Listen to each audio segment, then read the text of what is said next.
Free verse. What is mean by verse? Verse म्हणजे काय हे जर कळालं तुम्हाला तर फ्री व्हर्स कळायला सोपं जाईल. ओके, तर व्हर्स मीन्स काय? काव्य. Okay, poetry. And free verse means, free म्हणजे तिथं फुकट हा अर्थ नाही घ्यायचा, विदाउट एनी कॉस्ट. तर फ्रीचा अर्थ काय घ्यायचा? फ्री फ्रॉम एनी कन्व्हेन्शन और free from any rule. Okay, any tradition. कुठलेही ट्रॅडिशनचं याला बंधन नाही, कुठल्याही नियमाचं याला काही बंधन वगैरे नाही आहे. या सगळ्या नियमांपासून, ट्रॅडिशन्स पासून हे काय आहे? फ्री आहे. ओके, म्हणून याला काय म्हटलं जाते? फ्री व्हर्स म्हटलं जाते. मराठीमध्ये तुम्ही मुक्त छंद नावाची कविता किंवा प्रकार अभ्यासला असेल. ओके, मुक्त म्हणजे ज्याला कुठलंही बंधन नाही, आणि छंद म्हणजे विशिष्ट असा लयबद्धपणा असतो, बाकी दुसरं काहीही नसतं. ओके, तसंच इंग्लिशमध्ये त्याला फ्री व्हर्स म्हणायचं. तर हे काय आहे? It is a type of verse म्हणा, की it is a type of poetry म्हटलं तरी चालेल. In it metre, rhyme and rhythm okay are not compulsory. म्हणजे कवितेमध्ये मीटर असू शकते, पण असावंच असं काही नाही. राईम असावीच असं काही नाही. ओके, असली तरी चालते, नसली तरी चालते.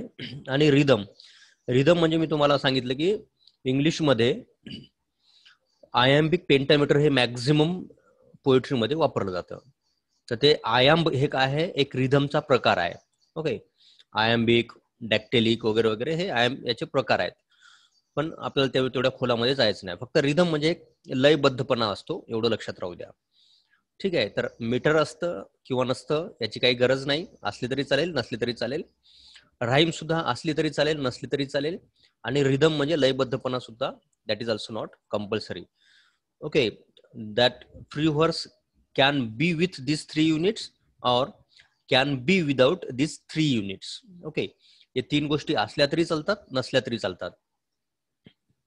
Only the sound of words is poetic and melodious. Okay, फक्त त्या वाचताना त्या लाईन्स ज्या असतात फ्री व्हर्सच्या, okay, when we read that at that time we feel that we are reading a poem. आपल्याला वाटावं की पोएम वाचत आहोत, बस एवढा जर फील आला तर that is called free verse. Okay, rhyme कधी कधी सापडू शकते 2-3 ठिकाणी, आणि कुठे कुठे ती नसणारही. काही ठिकाणी तुम्हाला रिदम सापडेल, प्रत्येक लाईनची लेंथ बरोबर सापडेल, पण काही ठिकाणी ती लेंथ सापडणारही नाही. ओके, मीटरचंही तसंच, मीटर आणि रिदम जवळपास सारखंच असतं. साऊंड मात्र त्याचा इफेक्टिव्ह असावा, पोएम वाचत असल्यासारखा त्याचा फील यावा. तुमच्या अभ्यासाला एक पोएम आहे, that is father returning home by Dilip Chitre. जेव्हा आपण ही पोएम वाचू त्यावेळेस बघूत आपण. Okay, how this poem is free verse. म्हणजे याच्यामध्ये नियम वगैरे असे काही फॉलो केले नाहीत. प्रत्येक लाईनची लांबी किती असावी हे सुद्धा फिक्स नाही आहे.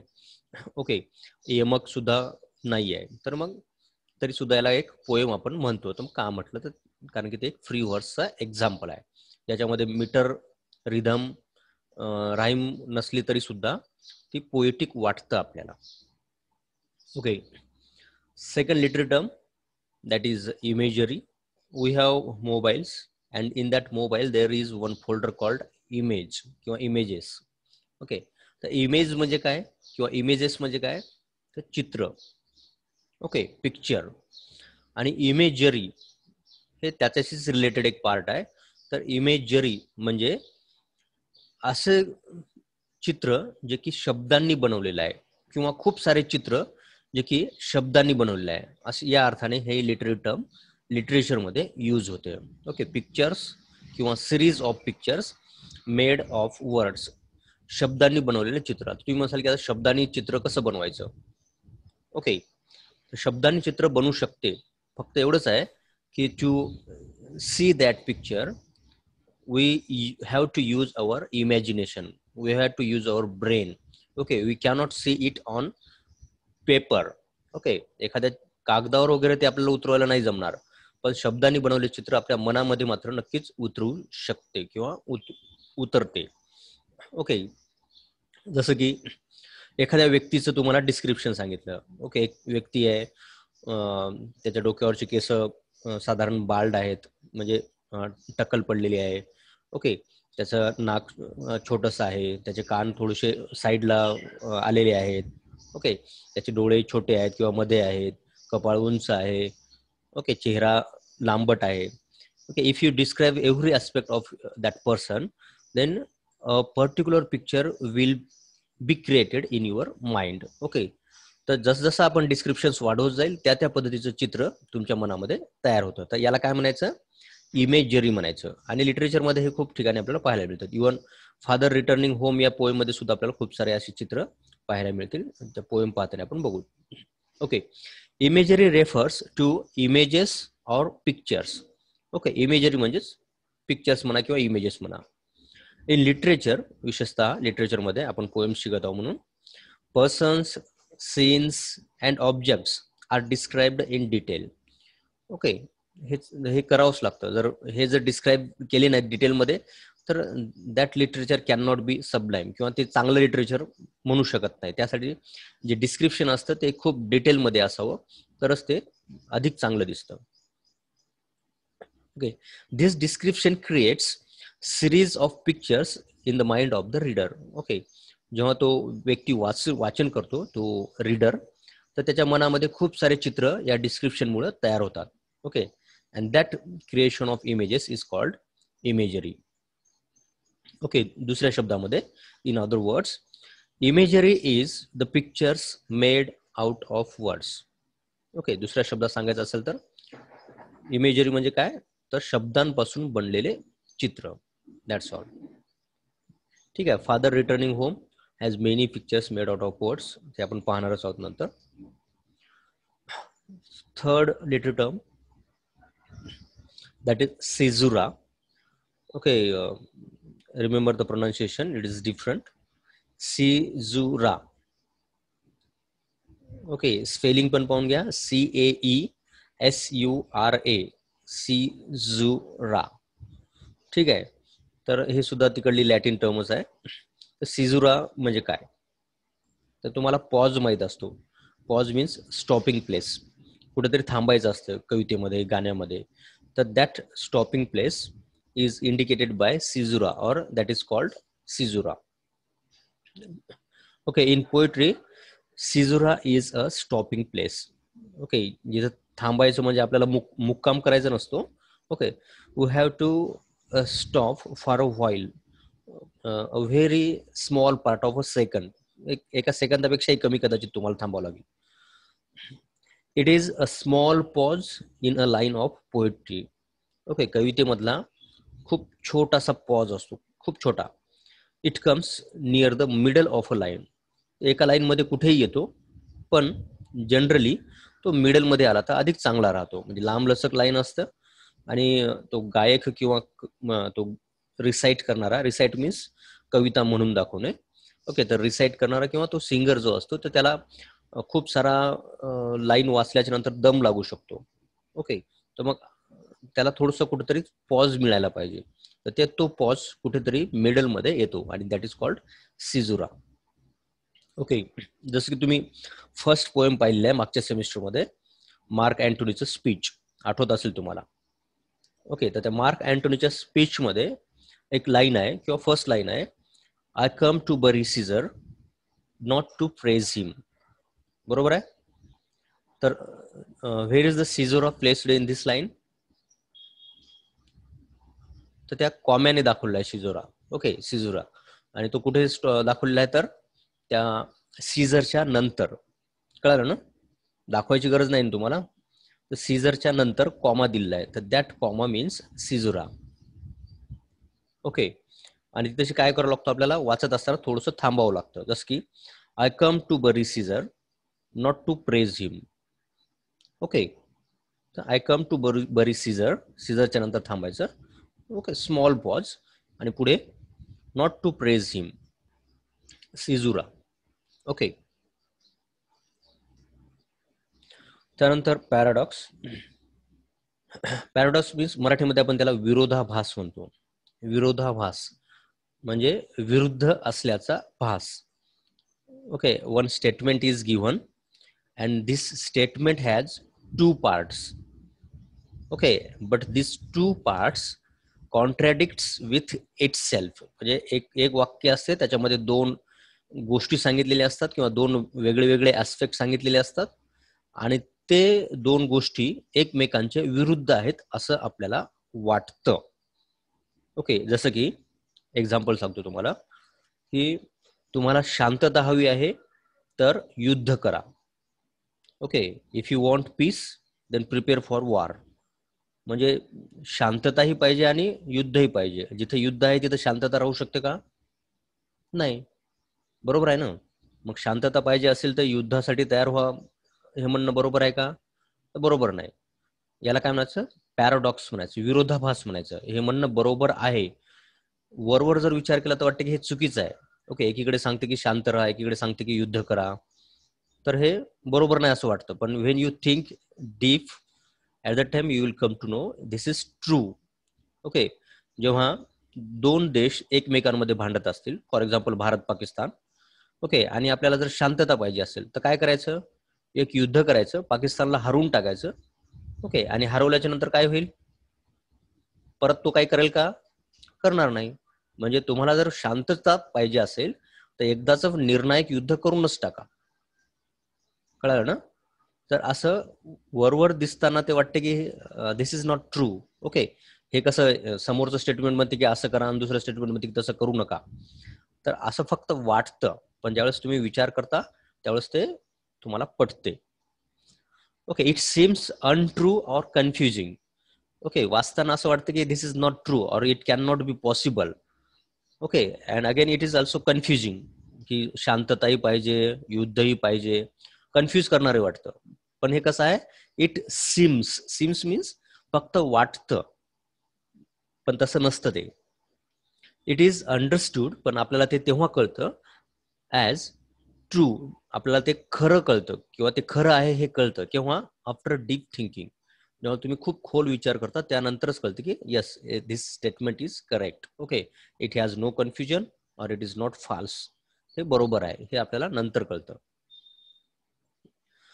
If you want peace prepare for war, हे मी आता सांगितले तुम्हाला. जर तुम्हाला शांतता पाहिजे असेल तर युद्धाला तयार व्हा किंवा युद्ध करा. Then I must be cruel only to be kind.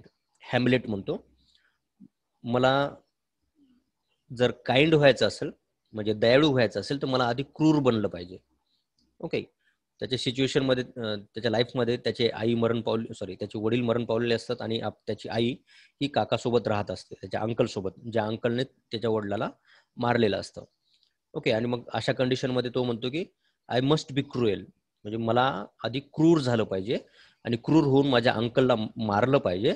Okay, and then I could be kind, आणि नंतरच मी दयाळू बनेल. पण जोपर्यंत माझे अंकल जिवंत आहेत तोपर्यंत I can not become kind. Kind म्हणजे दयाळू म्हणा किंवा शांत. ओके, तर ते दयाळू बनण्यासाठी, लव किंवा काइंड राहण्यासाठी आधी मला क्रूर बनून अंकलला मारावं लागेल. Okay, third example is from Animal Farm. एक छोटीशी कादंबरी आहे, त्याला तुम्ही नॉव्हलेट म्हटलं तरी चालेल, छोटीशी कादंबरी. आणि या कादंबरीमधून जॉर्ज ऑरवेलनं एक स्टेटमेंट दिलेलं आहे, किंवा एका ठिकाणी तो म्हणतो, काय म्हणतो तो? तर all animals are equal but some animals are more equal than others. Okay, काही ॲनिमल्स हे, सॉरी, सर्व ॲनिमल्स सारखे आहेत, पण काही ॲनिमल्स हे जरा जास्तच सारखे आहेत. ते विशेषतः पॉलिटिकल लोकांना उद्देशून त्याने बोललेलं आहे, पॉलिटिक्समधले लोक. ओके, तुम्हाला माहित आहे की तुम्ही जेव्हा एखाद्या ठिकाणी लाईनमध्ये लागलेले असतात कुठल्याही कामासाठी, बँकेची लाईन असेल किंवा मंदिराच्या समोरची लाईन असेल किंवा अजून कुठल्या तरी कामासाठीची लाईन असेल. ओके, सगळ्यांसाठी नियम सारखे असतात, परंतु तशी जर एखादा आमदार खासदार आला तर तो तुमच्या मागे लाईनमध्ये लागतो का? नाही. He gets first chance. Okay, त्याला आधी समोर नेलं जाते आणि त्याचं काम आधी केलं जाते. म्हणजे काय? ऑल ॲनिमल्स आर इक्वल, म्हणजे सगळे लोक सारखे आहेत. ओके, पण काही लोक मोर इक्वल आहेत, म्हणजे त्यांना अधिक प्राधान्य दिलं जाते. त्या उद्देशाने त्याने तिथे लिहिलेलं आहे. ठीक आहे, तर हे काय आहेत? पॅराडॉक्सिकल स्टेटमेंट्स म्हणा किंवा फक्त पॅराडॉक्स म्हणा. तर अशा पद्धतीचा असतो. याचे एक्झाम्पल्स एक्झाममध्ये विचारू शकतात, तर लक्षात राहू द्या. Then wit, I think this is the last term from your book. Wit means WIT. Wit means बुद्धी. Okay, intellect. आणि हे इंटलेक्ट रायटिंग मध्ये कसं दिसून येतं, तर काही विशिष्ट गोष्टी असतात, त्या जर गोष्टी तुम्हाला त्या लिटरेचर मध्ये जर दिसत असतील तर दॅट इज कॉल्ड, काय म्हणतो आपण त्याला, विट म्हणू. तर विट म्हणजे काय, इंटेलिजन्स, विजडम और कॉमन सेन्स. ओके, त्याला तुम्ही बुद्धी म्हणा, विजडम मीन्स शहाणपण म्हणा, किंवा कॉमन सेन्स मीन्स जे असायला पाहिजे ॲटलिस्ट. बाकी जास्त इंटेलिजंट नसेल तरी चालेल, पण कॉमन सेन्स तरी असावा मिनिमम, असं म्हटलं जातंय. तर तो कॉमन सेन्स, या गोष्टीला आपण विट म्हणतो. आता लिटरेचरमध्ये काय, in literature wit is the use of intelligence, repartee, style, figures किंवा figures of speech and imagination in writing. Okay, या गोष्टी किंवा यापैकी काही गोष्टी जरी आल्यात तर that is called writer has used his wit in his literature किंवा रायटिंग. ओके, इंटेलिजन्स म्हणजे एखादं ट्रिक असतं, ट्रिक म्हणजे युक्ती. ओके, ते युक्ती वापरून सुद्धा तो विट वापरू शकतो. कसं एखाद्या व्यक्तीला ट्रॅप करायचं, कसं एखाद्या व्यक्तीपासून एखादी गोष्ट काढून घ्यायची त्याच्या मनातली वगैरे. त्यानंतर रिपार्टी. रिपार्टीचा अर्थ होतो हजरजबाबीपणा. तुम्हाला अकबर आणि बिरबलच्या स्टोरीज माहित आहेत. ओके, दो स्टोरीज किंवा Birbal is known for his repartee. Repartee means हजरजबाबीपणा. एखाद्याने जर आपल्याला टॉन्ट मारला, ओके, किंवा एखाद्याने आपल्याला अडकवण्यासाठी एखादा डायलॉग जर मारला, तर त्याला तिथेच उत्तर द्यायचं. आपण तोंडावर बोलून दाखवणे वगैरे वगैरे म्हणतो. ओके, तिथंच उत्तर द्यायचं आणि त्याची बोलती बंद करायचं. Okay, make him unable to speak. त्याला काहीच बोलायसारखं ठेवायचं नाही. तर याला काय म्हणायचं, रिपार्टी म्हणायचं. ओके, पण याच्यामध्ये विनोद सुद्धा असतो. ओके, कॉमेडी सुद्धा होते, एकदमच ॲरोगंट नसतं ते रिपार्टी. त्यानंतर स्टाईल. ओके, नवीन नवीन स्टाईल आजकाल लिहिण्यामध्ये येत आहेत. हे मुक्त छंद वगैरे वगैरे फ्री वर्स आहेत, त्याच्याच प्रकार आहेत. ओके, तर असे नवीन स्टाईल यूज करून एखादी गोष्ट समोर मांडणं, हे सुद्धा विटचाच प्रकार आहे. फिगर्स ऑफ स्पीच, खूप सारे फिगर्स असतात, फिगर्स ऑफ स्पीचेस, तर त्याचा यूज करणं, सिमिली असेल, अलिट्रेशन असेल, जे काय असेल ते. त्यानंतर इमॅजिनेशन. ओके, लिटरेचरमध्ये इमॅजिनेशनला खूप वाव आहे. तुम्ही हॅरी पॉटर पाहिलं असेल, स्पायडरमॅन पाहिला असेल, कॅटवुमन वगैरे पाहिलं असेल, ओके, ॲव्हेंजर्स पिक्चर पाहिला असेल, क्रोनिकल्स ऑफ नार्निया पाहिला असेल, तर they are full of imagination. खूप सारे इमॅजिनेशन त्याच्यामध्ये भरलेले आहे. तर याला काय म्हणायचं, विट म्हणायचं. ठीक आहे. Okay, which period is known as the Victorian age. The period from 1837 to 1901 is known as the Victorian Age. का म्हटलं जाते? Because Queen Victoria was the Queen of England in this period or during this period. Okay, 1901 ला ती मरण पावली आणि 1837 ला she became the queen of England किंवा she came to throne. Throne means गादी. Name any two poems by Robert Browning. So, My Last Duchess, Pippa Passes, The Ring and the Book, Grammarian's Funeral, okay, etc. are the poems written by Robert Browning. When was the Pre-Raphaelite Brotherhood founded? Okay, the Pre-Raphaelite Brotherhood was founded in 1848. And who founded that? Dante Rossetti. Yeah. Name any two poems by Lord Alfred Tennyson. The In Memoriam, Break, Break, Break, Tears, Idle Tears, Ulysses, Idylls of the King, okay, are the poems by Lord Alfred. In which period Lord Tennyson was poet laureate? The period from 1850. 1850 मध्ये William Wordsworth मरण पावला. Okay, after William Wordsworth, this Tennyson became the poet laureate, and he had that honor till his death in 1892. जवळपास 42 वर्ष तो या पदावर होता. Honorary post जे काय असेल ते. Is the period of Tennyson's poet laureate. दरबार कवी. ओके, त्या इंग्लंडच्या दरबारात एक कवीचं पद असतं, त्याला पेन्शन वगैरे मिळते, पैसे मिळतात, आणि जो चांगला कवी आहे गाजलेला, okay, that person or that poet gets this post. तर हा अल्फ्रेड टेनिसन सुद्धा या पदावर He was there for 42 years. When did Wordsworth die? तो कधी मरण पावला? आताच सांगितलं मी. The Wordsworth died in 1850. त्याच्या आधी तो पोएट लॉरिएट होता. What is the dramatic monologue? Dramatic monologue last semester मध्ये आपण शॉर्ट मध्ये पाहिलं होतं. ठीक आहे, परत सांगतो तुम्हाला. The name dramatic monologue is associated with Robert Browning and Lord Alfred Tennyson. Okay, it is an objective form of poetry. तुम्हाला मागेच सांगितलं मी सब्जेक्टिव्ह आणि ऑब्जेक्टिव्ह, त्याच्यामध्ये हे ऑब्जेक्टिव्ह पोएट्री आहे. Okay, the character in the poem is a silent listener. Okay, त्याच्यामध्ये खूप सारे कॅरेक्टर्स असतात किंवा ऍटलिस्ट एक तरी कॅरेक्टर असतं. एक कॅरेक्टर बोलत असतं तर दुसरं कॅरेक्टर हे ऐकत असतं. ठीक आहे, आणि हे बोलणारं कॅरेक्टर कवी नसतं. Okay, that speaker is other than the poet. आणि त्याचबरोबर एक ऐकणारं सुद्धा कॅरेक्टर, एक किंवा एकापेक्षा जास्त ऐकणारे कॅरेक्टर सुद्धा तिथे असतात. माय लास्ट डचेस एक्झाम्पल आहे ब्राउनिंगच्या पोएमचं. युलिसेस हे टेनिसनच्या पोएमचं एक्झाम्पल आहे. Are the examples of dramatic monologue. The ring and the book ब्राउनिंगची खूप लांब लचक पोएम आहे, ते सुद्धा ड्रॅमॅटिक मोनोलॉगचं एक्झाम्पल आहे. Okay, who wrote sonnets from Portuguese and Aurora Leigh. तर these poems are written by Elizabeth Barrett Browning. Okay, she is the wife of Browning किंवा she was the wife of Browning. ठीक आहे, तर या Elizabeth ब्राउनिंगनी ह्या दोन poems लिहिल्या आहेत, sonnets from the Portuguese and Aurora Leigh. Name any two poems by Matthew Arnold.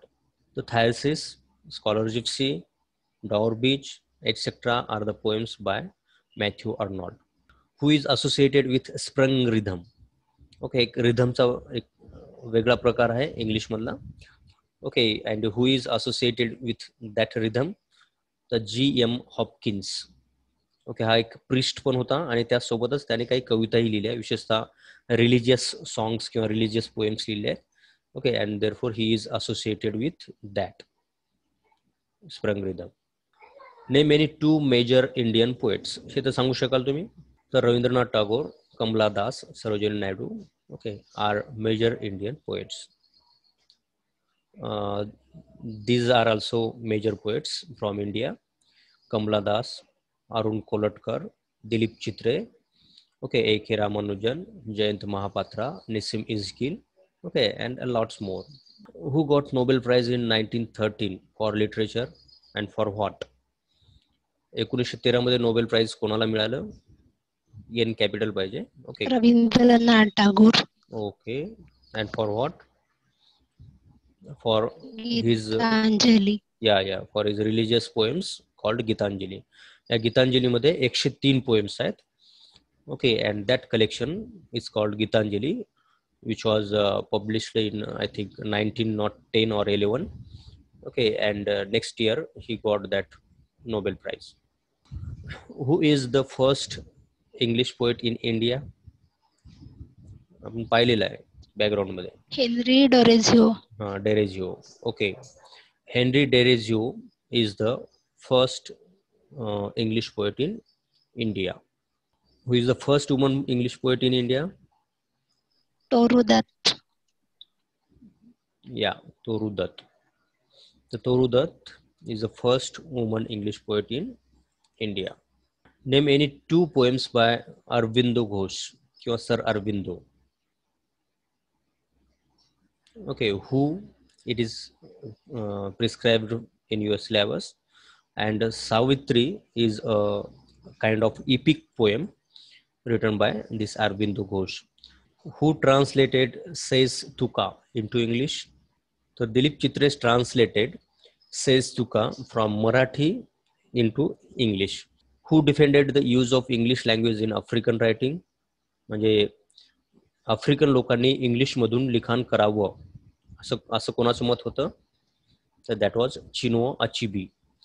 Okay, ह्या आफ्रिकन व्यक्ती आहे त्यामुळे नाव थोडंसं तुम्हाला अवघड वाटेल. तर चिनो अचिबी नावाचा जो आफ्रिकन नॉव्हेलिस्ट होता, कविताही त्याने लिहिल्या, काही प्रोफेसर सुद्धा होता तो, अमेरिकेमध्ये, इंग्लंडमध्ये त्याने प्रोफेसर म्हणजे शिकवायचं काम सुद्धा केलेलं आहे.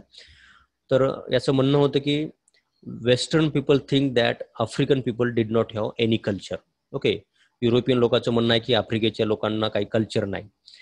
तर हे त्यांना पटवून द्यायचं युरोपच्या लोकांना की we have also our own culture. Okay, but that is different from you people. तुमच्यापेक्षा आमचं कल्चर वेगळं आहे. हे दाखवायसाठी काय करावं लागेल, तुम्ही तुमचं कल्चर इंग्लिशमधून लिहावं लागेल आणि त्यांनी जेव्हा युरोपियन लोक ते वाचतील तेव्हा त्यांना ते कळेल. म्हणून इंग्लिशमध्ये लिहायला पाहिजे असं या चिनुओ अचेबेचं मत होतं. Who got Nobel prize for literature in 1986? 1986 मध्ये नोबेल प्राइज लिटरेचरसाठी कोणाला मिळालं? तर एक आफ्रिकन व्यक्ती आहे आणि त्याचं नाव आहे ओल सोयंका. ओके, तर ओल सोयंका गॉट नोबेल प्राइज इन 1986 आणि he was from Nigeria. Nigerian writer होता तो, नायजेरियाचा. चिनुओ अचेबे सुद्धा त्याच्या जवळचाच होता. तर याला नोबेल प्राइज मिळालं 1986 मध्ये. Name any 2 American poets. Emily Dickinson ही तुमच्या अभ्यासाला आहे.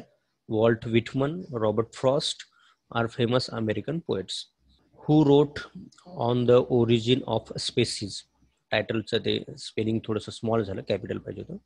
तर who wrote on the origin of species and when. हा एक ग्रंथ आहे ज्याच्या पब्लिकेशन नंतर पूर्ण वर्ल्ड चेंज झालं. Okay, the thinking style of a person changed after the publication of this book called On the Origin of Species in 1859. आणि हे कोणी पब्लिश केलं, लिहिलं? तर चार्ल्स डार्विन. तुम्हाला माहित असेल माणसाचा जन्म हा माकडापासून झाला असं एकाने म्हटलं होतं. ओके, तर माकडापासून नाही तर माकडासारख्या एका प्राण्यापासून झाला. त्याच्यामधल्या इव्होल्युशनमुळे आपण माणूस बनलो आजचे. तर हे थेरी कोणी मांडली होती? तर तो म्हणजे चार्ल्स डार्विन.